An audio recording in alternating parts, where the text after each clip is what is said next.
Okay, welcome to a deep dive into some pretty intense and challenging source material today. It really is. We're zeroing in on a segment from Luke's Gospel, specifically chapter 21, verses 5 through 19. And it really functions as two things at once, doesn't it? It does. It's this dire prophecy about the end of an era, but, and I think this is the key part, it's also a foundational lesson in spiritual endurance. That's exactly right. The sources, they really thrust us into this high-stakes scenario. You've got political upheaval, natural disasters, and then this incredibly personal persecution. Right. So our mission today, it isn't to try and, calendar the apocalypse. We're not trying to pick a date. Not at all. It's to extract the core guidance on how you're supposed to endure it all. We're really going to focus on the meaning of steadfastness and also on the act of witnessing. We're aiming for that aha moment. That's it. That moment where you understand what real active perseverance actually looks like when everything seems to be collapsing. Yeah. Okay, let's unpack this because the way the scene is set is just instantly powerful.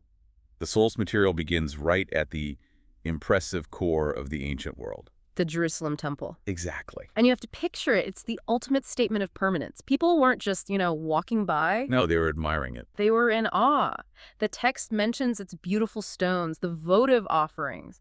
I mean, think about the sheer economic power, the stability, the history, all the spiritual security that one structure represented. It was supposed to be eternal, indestructible. It seemed that way. And then Jesus just delivers the ultimate reality check. He completely dismantles their worldview in a single sentence. A single prediction. He says a time is coming when not a stone will be left on a stone unraised.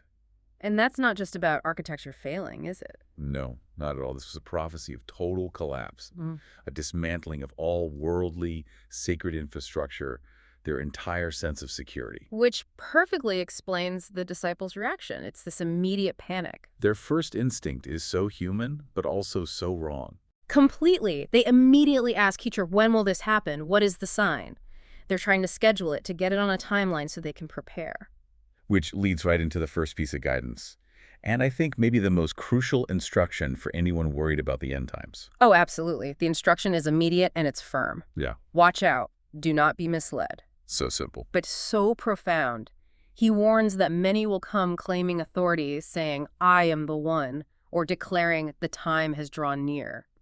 The deep wisdom there is that the greatest danger in chaotic times isn't the chaos itself, it's the panic it creates. And the people who exploit that panic. The charismatic figures who exploit it, following those false alarms, is explicitly warned against.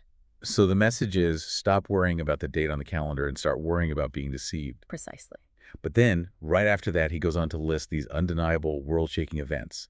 So let's shift our attention to that, to the global chaos, these macro signs he describes. Right. This is the catalog of cosmic and social upheaval that basically confirms the period of great testing is underway. And it's quite a list. We hear of wars and rebellions, Nation again. kingdom against kingdom. Then there will be great earthquakes, famines, plagues, all over the place. And that's just on Earth. Right. He tops it off with terrors and great signs from heaven. I mean, it is a complete picture of instability.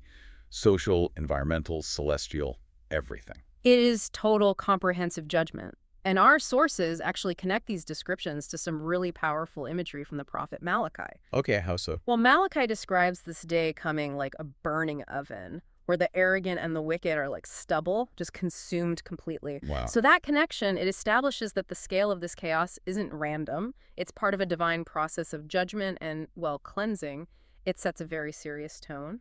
So these signs confirm that this intense period is starting. But we have to pause on the crucial caveat that Jesus gives right after listing all this cosmic terror. Yes, that distinction is everything. It's so easy to miss. It is. After painting this comprehensive picture of global disaster, he immediately clarifies. He says, but that is not the end yet. The chaos is just a prelude, a necessary upheaval. Exactly. We can't confuse the beginning of sorrows with the final conclusion. And here is where it gets, for me, really interesting, because the focus just narrows so abruptly. Yes. We shift from kingdoms falling and signs in the sky to something so much more immediate and painful. It comes right to the individual believer's front door. It does. And that pivot from the macrocosmic to the micropersonal, that's what makes this passage so powerful.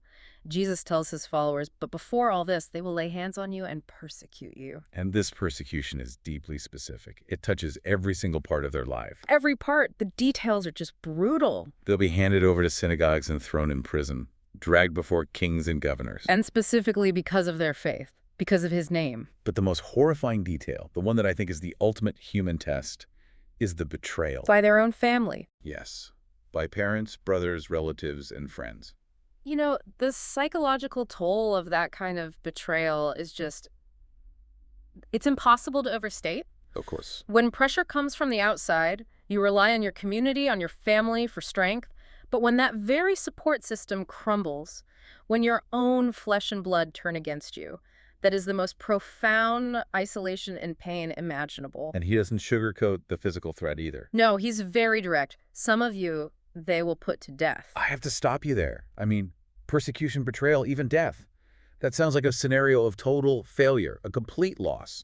How can he possibly frame this as anything but a tragedy? Because that is the core paradox of the gospel. The source material explains it very clearly. This suffering is given a higher purpose. Which is what? He says, this will happen to you for the sake of witnessing, for testimony. Because the suffering itself becomes the opportunity. Exactly. The moment of suffering, the trial, the public interrogation, that becomes the ultimate stage where faith is tested and where testimony is offered. Persecution isn't just punishment, it's an involuntary yet divinely purposed chance to witness. Wow. That reframes everything. It's not about how to avoid the trial anymore. No? It's about how to be prepared for the testimony. Which brings us to this astonishing strategic advice he gives, which just completely contradicts every human instinct for self-preservation. It really does. The instruction is to take it to heart. Do not plan your defense beforehand. Wait, don't plan.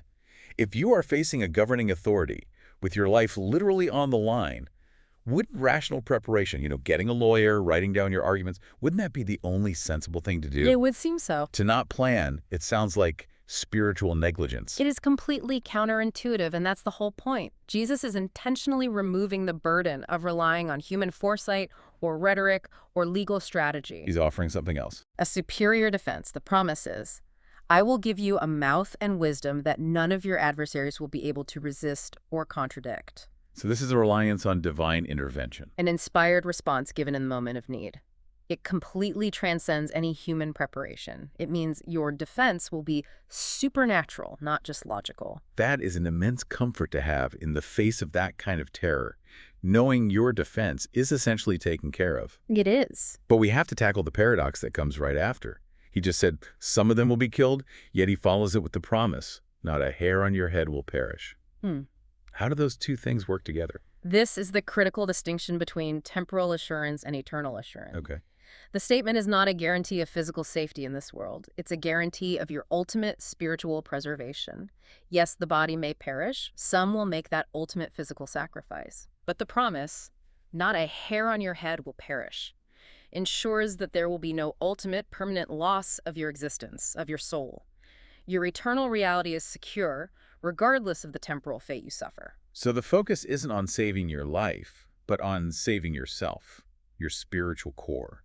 And this leads us directly to the climactic line of the entire reading. The spiritual bottom line. The one that ties survival directly to action. Exactly. The conclusion is, by your steadfastness, you will gain your lives. Steadfastness. And the original word for steadfastness is intensely powerful. It demands constancy, endurance, resolution. This isn't just passively waiting for help to arrive. It's an action. It's the active, resolute maintenance of faith and character despite opposition. And this quality, this is the vehicle for your salvation.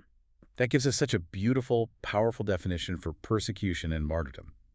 But our sources also bring in the second reading from 2 Thessalonians. And this is where we have to connect that grand concept of steadfastness. You mean enduring torture or facing kings? Right. How do we connect that to the mundane daily ethics of just work? How do those two things even relate? This is the essential bridge. Perseverance isn't just a virtue you save for a moment of high drama. Or for martyrdom. Exactly.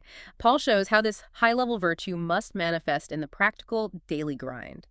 The Thessalonians were facing social disorder, and part of that was driven by people wrongly assuming the end was so near that they should just, quit their jobs and wait. They mistook the end is near warning for a license to be idle. Precisely. And Paul insists that true steadfastness requires orderly, diligent action.